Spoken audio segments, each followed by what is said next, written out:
Organizers split up the volunteers into different groups to search pretty much every part of Port Clinton. They'll be looking through the streets and even the woods for any evidence or clues that may point to where Harley Dilly went.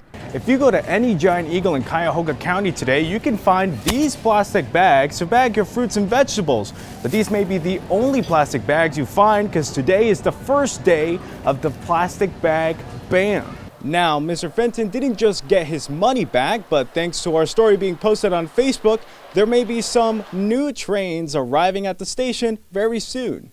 Elizabeth Aguilar is committed to protect her two sons, 13-year-old Hector and 9-year-old Julian. Esta pandemia sí es fuerte. She says that this virus isn't a game. But when her kids had to stay home once Metro Catholic School made all classes online, she learned of a new challenge: the language barrier. It makes me desperate, she says. I just feel frustrated.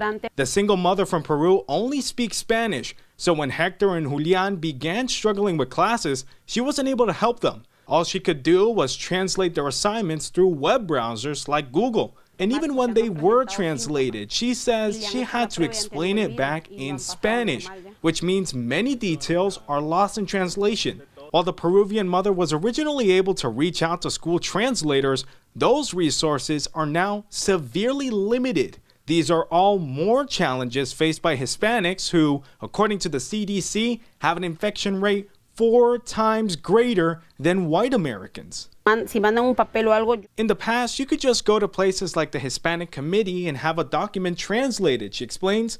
But now you call and call dozens of times and still get nothing. Elizabeth says her kids are staying right here and not going to school regardless of the changes, because to her, losing out on a few grades is not the same as losing a life. I would buy my kids the best things because I love them, she says, but if you're infected with COVID, none of that matters. In Cleveland, Stephen Hernandez, 19. The tragic death of a barber who used to work right here at Razors and Shears on Cleveland's east side. John Macklin, who has known James for years, devastated as he recalled when he found out what happened. And they was like, I could tell you don't know what's going on. Like, going home with what? Like, what happened to Ern? So they found him in the water.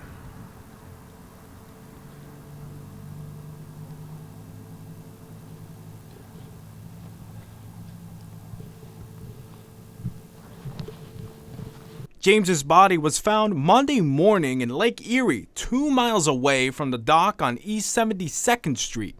People like Sarada Conde, who owns a business next door to the barbershop, knew that fishing was James's passion. He's always talking about fishing.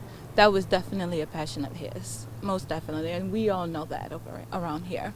Today, pictures were posted in honor of a man who made everyone around him feel like part of a family. He was far from soft. He had a good heart. That's my man. That's my man. That was my man. According to Lieutenant Chuck Stiver from the Ohio Department of Natural Resources, authorities are still trying to find James's boat. But even in the face of uncertainty, people like Conde and Macklin are thinking of helping others, especially James's family. I know his family, his sister, and I just feel sorry for them, and I'm praying for y'all. If they ever needed somebody to talk to, I'm their next door neighbor. They could always come and I will always be there for them. So the people and businesses near the corner of East 185th and Cornwall will continue to go on through their day. Meanwhile, they will be waiting for any information that gives more clarity to this tragedy. In Cleveland, Stephen Hernandez, 19 News.